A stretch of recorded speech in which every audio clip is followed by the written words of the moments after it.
పంచాయతీ ఎన్నికల ప్రచార పర్వం ముగిసింది. మూడో విడతలో భాగంగా రేపు ఉదయం 7 నుంచి మధ్యాహ్నం 1 గంట వరకు పోలింగ్ జరగనుంది. ఇక ఓటింగ్ పూర్తయ్యాక ఎక్కడికక్కడ ఎన్నికల అధికారులు ఓట్లు లెక్కించి గెలిచిన సర్పంచ్ వార్డు సభ్యులను ప్రకటించనున్నారు. ఇక ఇదే అంశంపై మరింత సమాచారం మా కరెస్పాండెంట్ శ్రీనివాస్ ఫోన్ ఇన్ ద్వారా అందిస్తారు. శ్రీనివాస్, చెప్పండి.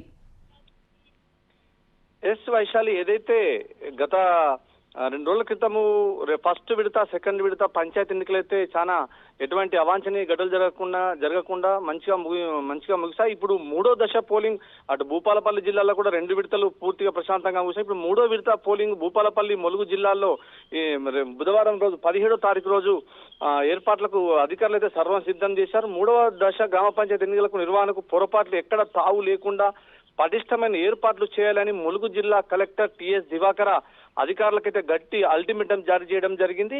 అదే విషయానికి వస్తే ములుగు జిల్లాలో ఏజెన్సీ ప్రాంతమైన మూడో విడత గ్రామ పంచాయతీ ఎన్నికల్లో పటిష్ట భద్రత ఏర్పాట్లు వెంకటాపురం సిఐ ముత్యం రమేష్, ఎస్ఐ తిరుపతిరావు ప్రతి ప్రాంతాన్ని క్షుణ్ణంగా పరిశీలించి సిఆర్పిఎఫ్ అండ్ టిఎస్ఎస్పి బలగాలను ప్రతి చోట ఎక్కడ మావోయిస్టు కదలికలు ఉన్న ప్రాంతాన్న ప్రత్యేకించి ఆ ప్రాంతాన్న బలగాలను అయితే కేటాయించడం జరిగింది.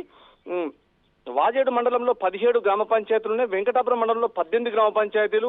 ఈ 2 మండలాలకు కూడా కలిపి ఉదయం 17వ తారీఖు ఉదయం 7 గంటల నుండి పోలింగ్ నిర్వహించనున్నారు. ఛత్తీస్గఢ్ సరిహద్దును ఆనుకుని ఉన్న కర్రేగుట్టలను ఆనుకుని ఉన్న వెంకటాపూర్ ప్రాంతాల్లో ఆలుబాక, ఎదిర, మల్లాపురం, మురుమూరు, రాసుపల్లి, ముత్తారం వంటి గ్రామాలను అయితే ప్రత్యేక నిఘా ఏర్పాటైతే పోలీస్ యంత్రాంగం, జిల్లా ఎస్పీ సుధైర్ కాకెన్ దానిపై ప్రత్యేక శ్రద్ధ వహించి కేంద్ర బలగాలు కానీ ఇటు రాష్ట్ర బలగాలు కానీ వెంకటాపూర్ సివిల్ పోలీసులను కూడా ప్రత్యేక నిఘా ఏర్పాటు చేసి నక్సల్స్ కు, ఎందుకంటే ఛత్తీస్గఢ్ అతి సమీపంలో గత కొంతకాలంగా అంతిమ యుద్ధం ఆపరేషన్ కగ్గరో జరుగుతున్న నేపథ్యంలో ఎప్పుడు కూడా ఈ ఎలక్షన్ టైంలో మావోయిస్టులు ఎక్కడ దాడి చేశారనే భయం గుప్పిట్లో అయితే పోలీస్ యంత్రాంగం అయితే ఎక్కడ అవాంఛనీయ ఘటనలు జరగకుండా ఆ ప్రాంతాన్ని మొత్తం భద్రతా బలగాలతో పర్యవేక్షణలో ఉంచడం జరిగింది.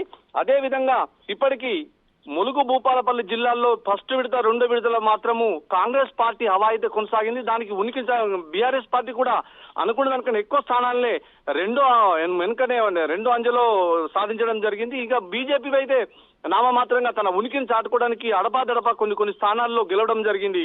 Vaishali, right. Thank you Srinivas. Thanks for the updates.